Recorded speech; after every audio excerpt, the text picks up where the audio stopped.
This week Russia and 6 other countries are carrying out a large-scale military exercise called Caucasus 2020 Caucasus 2020.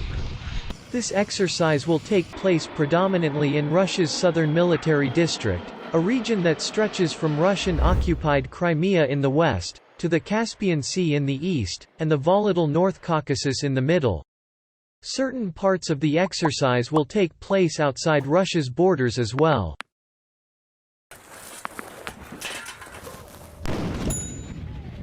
According to media reports, approximately 80,000 soldiers will participate in the exercise. The vast majority of these troops are from Russia, but soldiers from Armenia, Belarus, China, Iran, Myanmar and Pakistan will also participate. These military drills will also involve 250 tanks, almost 500 armored personnel carriers, around 200 pieces of artillery, and ships from both the Russian and Iranian navies. Russia is a member of the Organization for Security Cooperation in Europe (OSCE).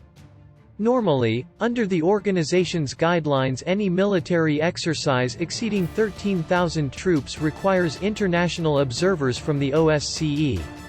However, the Kremlin cleverly declared that the number of frontline soldiers participating in the exercise at any one time will not exceed the 13,000 troop limit, so no OSCE observers will be present.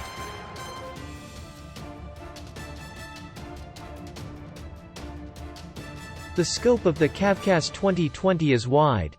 There will be live fire exercises with tanks and artillery. Paratrooper drops and amphibious landings will take place. There will be drills in electronic and drone warfare. Naval maneuvers will take place in the Black Sea and the Caspian.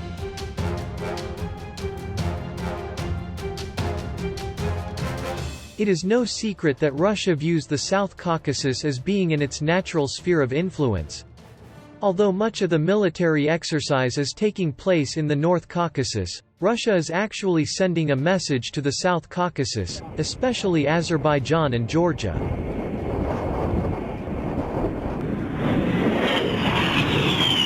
After Russia was caught resupplying Armenia with weapons over the summer when skirmishes broke out along the Azerbaijani-Armenian border, Baku began to take a tougher approach against Moscow. In fact, Azerbaijan was invited to participate in Caucasus 2020 but declined. Azerbaijan also recently denied access to its airspace for Russian Air Force planes returning from Syria. This sort of rejection is something the Kremlin is not used to in its dealings with Azerbaijan.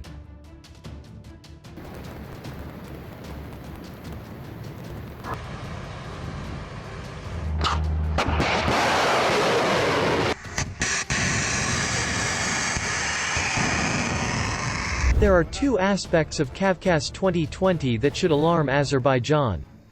Firstly, part of the exercise itself will take place outside Russia's borders, in Armenia and with Armenian troops. About 1,500 Russian and Armenian troops will exercise together not far from the border with Azerbaijan. Coming on the heels of the fighting over the summer, and the recent frostiness in Moscow-Baku relations, a military drill like this will raise eyebrows in Azerbaijan. Another aspect of the exercise that will likely ring alarm bells in Azerbaijan is the focus on the Caspian Sea. Russian Marines are rehearsing an amphibious assault on the shores of the Caspian just north of the border with Azerbaijan. China is sending troops to Russia's Astrakhan region on the shores of the Caspian as part of the exercise. The Russian and Iranian navies are also training together on the Caspian Sea. While Azerbaijan and Iran maintain cordial relations, there is a lot of tension between the two countries below the surface. There is little doubt that Russia is using Caucasus 2020 to send a message to Azerbaijan: do not press your luck.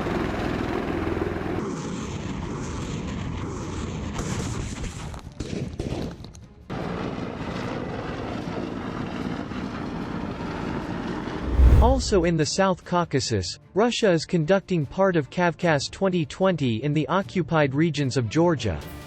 In 2008, Russia invaded and has since illegally occupied 20% of Georgia's territory to include the regions of Abkhazia and South Ossetia.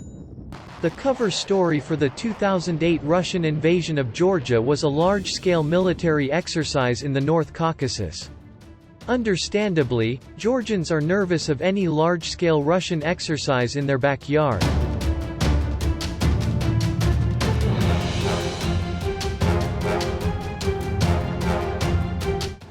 Rubbing salt into the wound, Russia will send motorized rifle and tank battalions to train in the village of Desertsemi in Russian-occupied South Ossetia. Before the war, Desertsemi was an ethnic Georgian village. During the 2008 war it was razed to the ground. Today, Russia has turned the village into a training area for its military forces.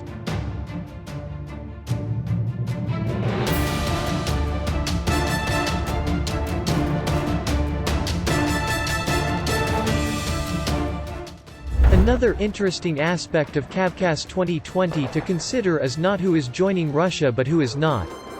In addition to Azerbaijan declining an invitation for reasons already mentioned, Kazakhstan and Tajikistan are only sending observers.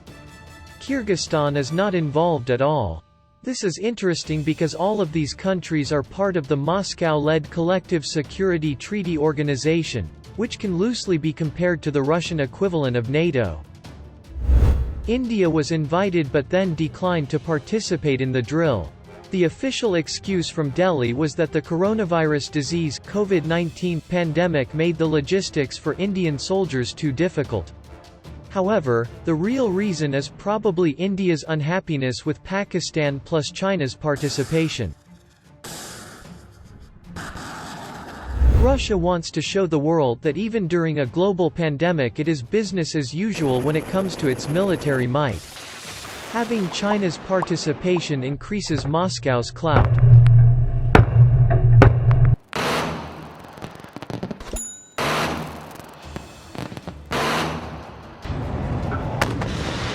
Russia is within its right to conduct large-scale military exercises within the framework of international law. The US and NATO routinely carry out exercises too. In fact, this week the US is leading a multinational military exercise in Ukraine. But certain aspects of Caucasus 2020 are questionable, such as the military drills on occupied Georgian territory. Also, it is when you place Russia's Caucasus 2020 into the larger context of regional aggression, whether it be in Georgia, the Black Sea or Moscow's support for Armenia in the conflict with Azerbaijan, that there is cause for concern.